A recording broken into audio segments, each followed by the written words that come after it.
Have you ever wondered what real, deep research looks like? Not the polished final paper, but the messy, unfiltered, chaotic journey to get there?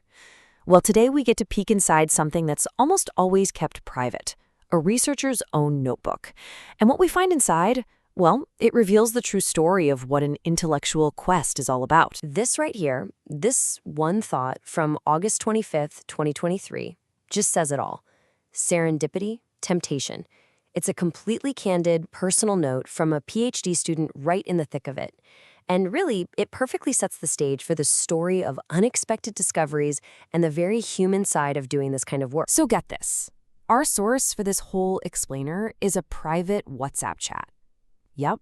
For 2 years, a doctoral student named Orlando Parra used it as his research diary.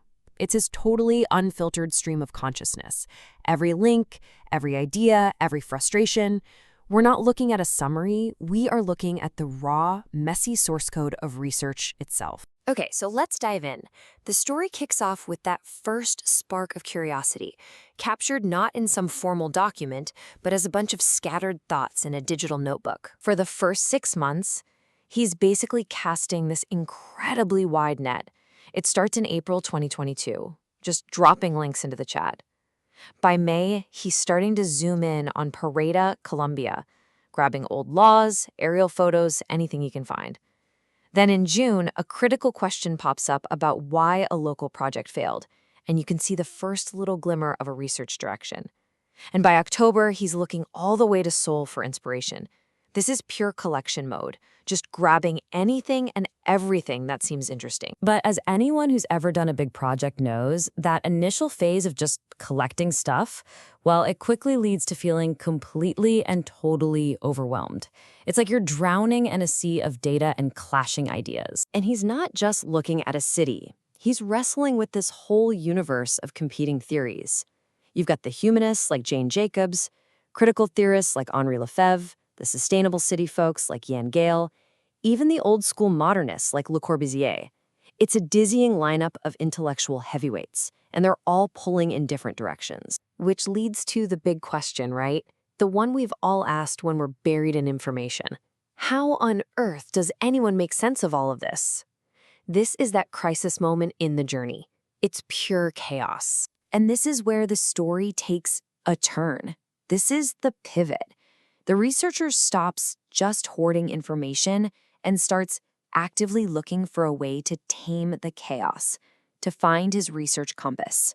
The shift in strategy is so clear. The problem was just information overload, a sea of disconnected facts and theories. The solution?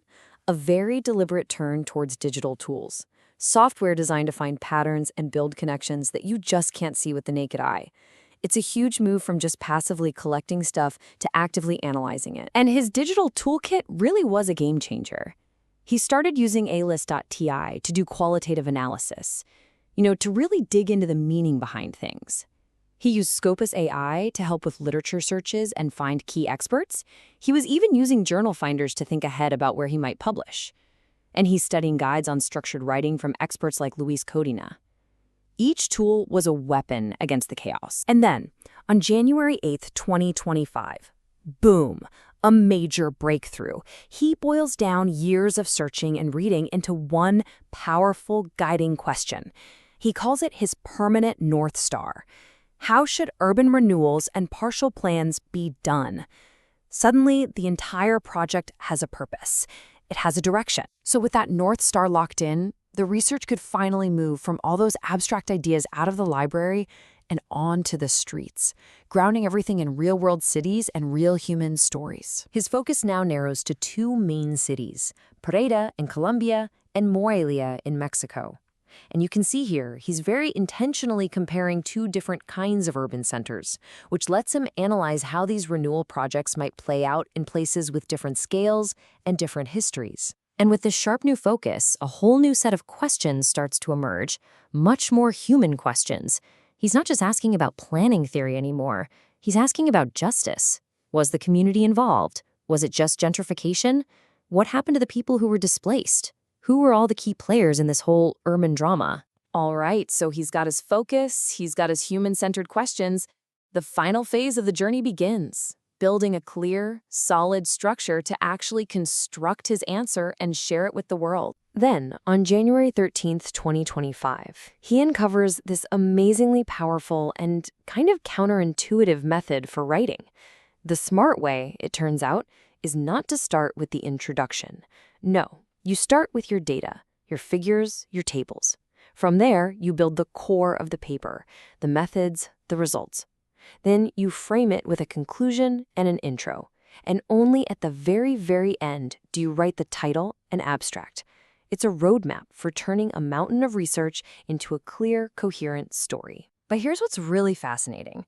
Way before he found that permanent North Star, he had this huge philosophical breakthrough. This was back on April 2nd, 2024. He wrote that he needed to be neither a defender nor a desecrator of urban renewal. He realized the debate isn't just good versus bad. These projects have to happen, but as he says, they must be done and they must be done well. This balanced, nuanced idea really became the foundation for everything that came later. So in the end, when you step back and look at the whole 2-year journey, the transformation is just incredible. We've watched a chaotic jumble of random notes and links evolve into a structured, powerful, and deeply considered intellectual position. And that brings us right back to where we started. Remember that phrase, serendipity temptation? Now we know exactly what it means. It's the perfect name for this whole process. That rewarding, tempting feeling of stumbling upon valuable insights you weren't even looking for in the first place. We've just followed one person's odyssey, from total chaos to crystal clarity, all documented in a private chat. His journey from being lost in a sea of data to finding his North Star leaves us with one final thought.